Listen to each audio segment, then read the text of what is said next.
पिला माने आज आलोचना करिबा पोएट्री आउ गोटे रूप ड्रामाटिक मोनोलॉग।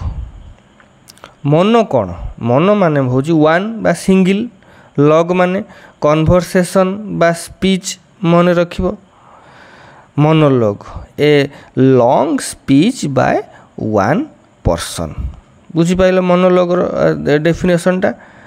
ड्रामाटिक कौन से भली ड्रामाटिक होची ड्रामा जानिच it has some dramatic qualities थिबा दरकार। एथिरे कौन ड्रामाटिक क्वालिटी कैरेक्टर्स थिबे प्लॉट थिबो स्पीच थिबो आउ कौन it is the speech of poetic character. एथिरे कौन होथिबो ना जो कैरेक्टर पोएट निजे कहू नथिबो जे कैरेक्टर थिबो से कविर भाषाटा को से कहूथबो आउ एथिरे जे ऑडियंस थिबे से माने किछि आंसर करू नथिबे केवल खाली शुणुथिबे। कविंकर जे कैरेक्टरटा से जा कहूथबो से खाली शुणुथिबे। एही ऑडियंस मानकर काम।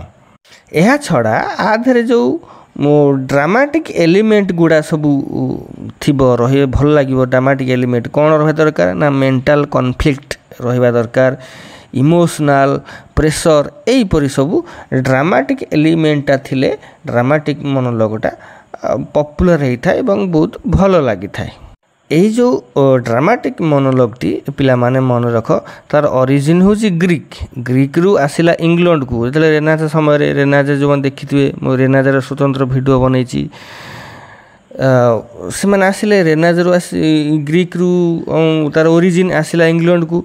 इंग्लैंड रे शेक्सपियर तांकर हैमलेट माध्यम रे ड्रामाटिक मोनोलॉग को प्रवेश करेले लिटरेचर रे।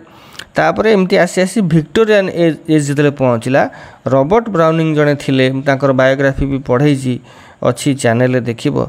सी ड्रामाटिक मोनोलॉग रो ग्रेट राइटर बोली जनाशुना। तांकर माई लास्ट डचेस पढ़ा होची तुमर जो सिलेबस रे थर्ड सेमिस्टर पिला मानकर लॉस्ट राइट टुगेदर एपरी बहुत गुड़ाई तांकर ड्रामाटिक मोनोलॉग से बेस्ट राइटर भाव में जनाशुना ड्रामाटिक मोनोलॉग रो। तेणु पिला माने जानी pilo what is dramatic monologue ता विषय सम्यक सूचना मु देली। आशा करे बुझी पारिथिबो। पुणी देखा नेक्स्ट क्लास रे। आज पई एतिकी रहुची। Have a good day.